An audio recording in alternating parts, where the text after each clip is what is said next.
The morning rush was chaos, cups clattering, the espresso machine hissing like a dragon, and the air thick with the scent of roasted beans and rain. Inside, Harbor Street Coffee, Mia Turner wiped the counter for the third time, trying to quiet her racing thoughts. Rent was due in 2 days, her car had stalled again that morning, and the last thing she needed was another overtime shift. She tucked a loose strand of her chestnut hair behind her ear and forced a smile at the next customer. But when the bell above the door chimed, her heart skipped, not from the noise, but from something deeper. A man walked in wearing a charcoal coat and a quiet kind of confidence. He wasn't flashy like the tech executives who sometimes stopped by, his presence was calmer, older, and somehow familiar. His eyes, stormy gray, scanned the shop before landing on the menu, though Mia noticed he didn't really need to read it. He looked like someone who already knew what he wanted. "Good morning," she greeted, her tone automatic. He smiled, polite but distant. "Large cappuccino, 2 sugars." That voice. Mia froze for a fraction of a second, her stomach tightening. It was ridiculous. Voices change, people change, but something about the way he said it pulled her 10 years back, to a dusty baseball field and the sound of laughter under summer skies. She glanced up again, studying him closely. The hair was darker now, neatly styled instead of messy and wind-tossed. His jawline was sharper, his frame broader.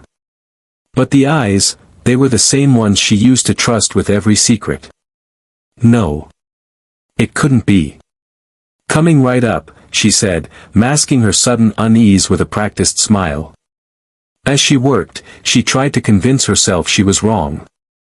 Her childhood sweetheart, Eli Brooks, had left their small hometown in Vermont years ago, chasing scholarships and city dreams. He'd promised to write, to visit, but the letters had stopped after his 3rd semester. The last she'd heard, he'd vanished into the world of business somewhere out west.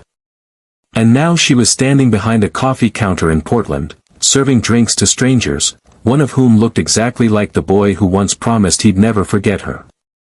"Mia Turner," the man said suddenly, snapping her from her thoughts. Her heart stuttered. What? He gave a small, amused smile. "You wrote your name on the cup. Nice handwriting." She exhaled shakily, realizing her mistake. She'd scribbled it automatically like she always did.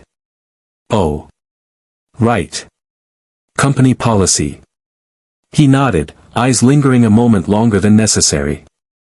"Still, it suits you." Something about the warmth in his tone made her cheeks flush. She slid the cup toward him, their fingers brushing just for an instant. He thanked her and turned toward a corner table by the window. For the next hour, Mia couldn't stop glancing his way. He seemed absorbed in his laptop, but every so often, she caught him watching her too, his gaze thoughtful, almost searching. When her break came, she slipped outside for air. The rain had turned to a mist, painting the pavement silver. She leaned against the wall, wondering why her chest ached so strangely. She told herself she was being silly. Just because someone resembled her first love didn't mean it was him. Eli had probably forgotten her years ago. People like him, ambitious, destined for bigger things, didn't look back. Still, she whispered his name under her breath, just to feel it again. "Eli Brooks.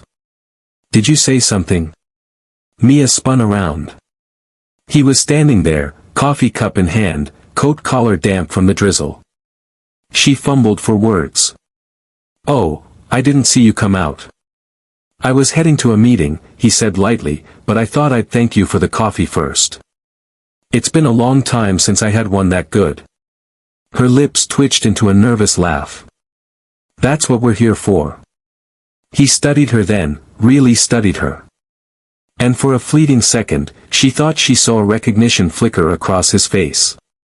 "Mia," he repeated slowly, as if testing the sound. "You grew up in Vermont, didn't you?" Her breath caught. "How did you?"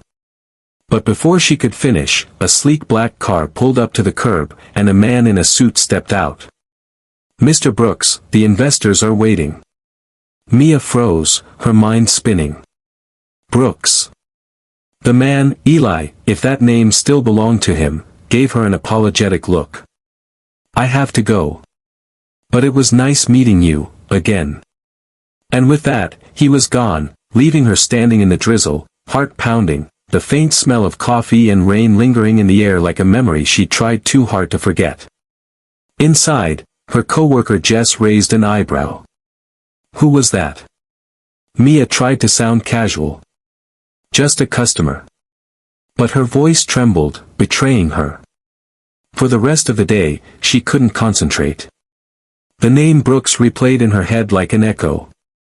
Could it really be him? The boy who once made her laugh until her sides hurt. The one who carved their initials into the oak tree by the lake. That night, she sat on her couch with her laptop open, scrolling through search results. It didn't take long to find him. Eli Brooks, founder and CEO of Brookstone Technologies. Net worth estimated in the billions. Recognized by Forbes for innovation in renewable energy. Mia stared at the photo on the screen, the same stormy gray eyes, the same half-smile. Her stomach twisted. She had just served coffee to her childhood sweetheart, who was now one of the richest men in the country. And he had looked at her like he almost remembered. Almost. Mia barely slept that night. Every time she closed her eyes, memories spilled through. Summer afternoons by the lake, laughter under fireflies, the way Eli's hand had felt when he promised he'd come back for her. But promises made at 16 didn't always survive the real world. By morning, she tried to convince herself to move on. People changed. He'd built $1 billion empire, she was just trying to keep her lights on. They lived in two different universes now. Still, when she unlocked the cafe the next morning, her hands trembled. A small part of her, the part she hated, hoped he'd return. Hours passed. The usual customers drifted in and out, faces she knew by heart. She was just wiping down a table when the bell chimed again. Her heart skipped. He was back. Eli Brooks, this time without the coat, wearing a dark sweater and jeans that looked far too simple for a man whose company appeared in financial magazines. His smile was softer today, almost hesitant. Morning, he said, stepping up to the counter. 1 cappuccino. 2 sugars. Mia tried to act calm, though her pulse betrayed her. Sure thing. When she turned to make his drink, his voice came again, quieter. You looked surprised yesterday. She froze mid-motion. Well, it's not every day a billionaire walks into a coffee shop I work at. He chuckled faintly, running a hand through his hair. So you looked me up. Guilty, she admitted. I had to make sure I wasn't imagining things. He smiled, that same boyish curve she remembered from years ago. You weren't. I should have recognized you sooner. You still have that same look, like you're about to argue with the world and win. Her chest tightened. And you still talk like you never left it. For a moment, silence hung between them, not awkward, but heavy with everything unsaid. Then, almost shyly, he asked, can I sit for a while? If you're not too busy. She nodded, gesturing toward the same corner table. 5 minutes. My manager's at lunch. They sat across from each other, the sound of espresso machines filling the gaps between words. I can't believe it's really you, Mia said finally. You just disappeared, Eli. One day we were talking about going to college together, and the next you were gone. He looked down, fingers tracing the rim of his cup. I know. I thought I'd come back once I figured things out. But then everything happened so fast, college, my first startup, investors. I kept meaning to reach out, but every year that passed made it harder. You could have at least said goodbye, she said softly. He met her gaze, regret flickering across his face. You're right. I was a coward. I didn't know how to come back after I broke that promise.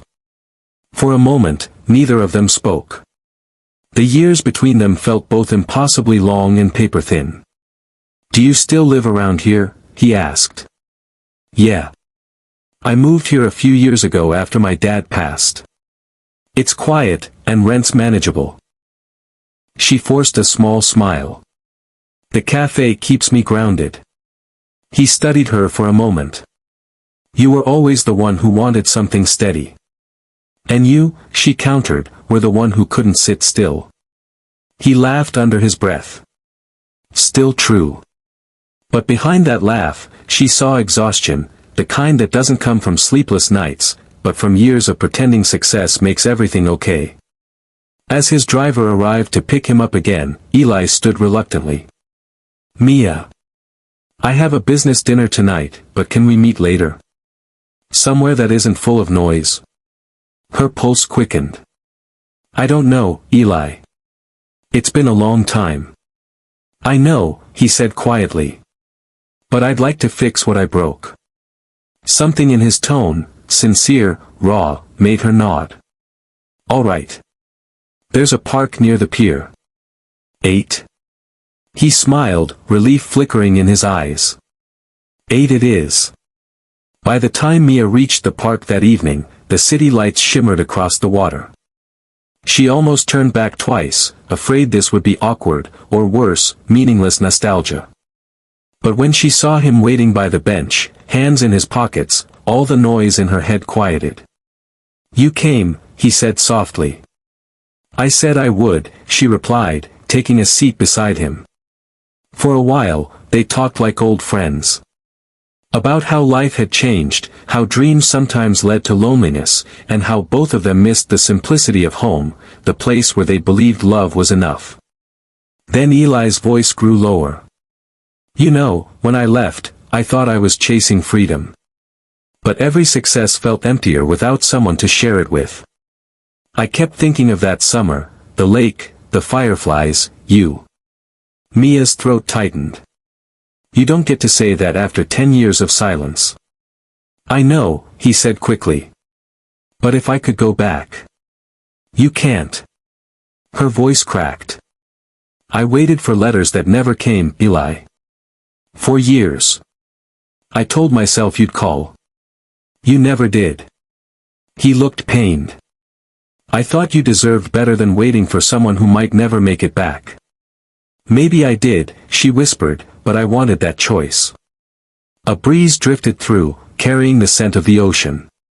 For a moment, all they could do was watch the waves crash against the pier, two people who had once meant everything, now strangers trying to find the pieces again. Finally, Eli spoke. I'm not here to ask for forgiveness. I just wanted to see you again. To know if the person I built all this for still exists. Mia looked at him, startled. You built it for me? He nodded, almost ashamed. Every time I felt like giving up, I'd picture you, working hard, believing in small things. It kept me moving. I thought if I could become someone worth your pride, maybe one day I could come home. She didn't know what to say. Part of her wanted to scream, part wanted to cry, and part of her just wanted to lean into the warmth she once knew. After a long silence, she said, Eli, I'm not the girl you remember. Life's not simple anymore. He smiled sadly. Neither am I. They sat there until the city lights blurred into stars. When she finally stood to leave, he didn't stop her, just said quietly, I'll see you around, Mia. And for the first time in years, she didn't know if her heart was breaking, or beginning again. Over the next few days, Eli returned to the cafe. Sometimes for coffee, sometimes just to sit quietly near her. They didn't talk much at first, just exchanged small smiles, fragments of what once was. But slowly, something began to shift. One afternoon, he arrived late, looking troubled. There's something I want to ask you, he said. I've been thinking about opening a foundation, to help small businesses. I could use someone grounded, someone I trust. Mia blinked. Me? He nodded. You always saw the heart of things, Mia. I could use that. She hesitated, torn between pride and disbelief. I make coffee, Eli. You run a company worth billions. And yet, he said gently, you're the only person I know who never asked me for anything. The sincerity in his voice made her chest ache. She didn't answer, just gave a faint smile and handed him his coffee. As he left that day, he paused by the door. You know, he said, sometimes second chances don't come twice. Don't be afraid to take them. She watched him disappear into the busy street, her heart caught between fear and something dangerously close to hope. That night, she opened her old keepsake box, the one she hadn't touched in years. Inside was a photograph, two teenagers laughing by the lake, their initials carved into the wood behind them. She traced the letters with her thumb and whispered, maybe some promises don't die after all. In life, some people leave to chase dreams, and others stay to hold on to meaning, but sometimes, fate brings them back when both finally learn what truly matters. Mia never thought she'd see Eli again, and Eli never believed he deserved another chance. Yet somehow, through time and silence, love found its way back, quieter, wiser, but still real. Because true connections never fade, they wait, hidden beneath the noise of years, until the right moment to return. And as Mia poured coffee the next morning, she smiled, knowing that even if the past can't be changed, the future is always wide open for those brave enough to forgive, to believe, and to begin again.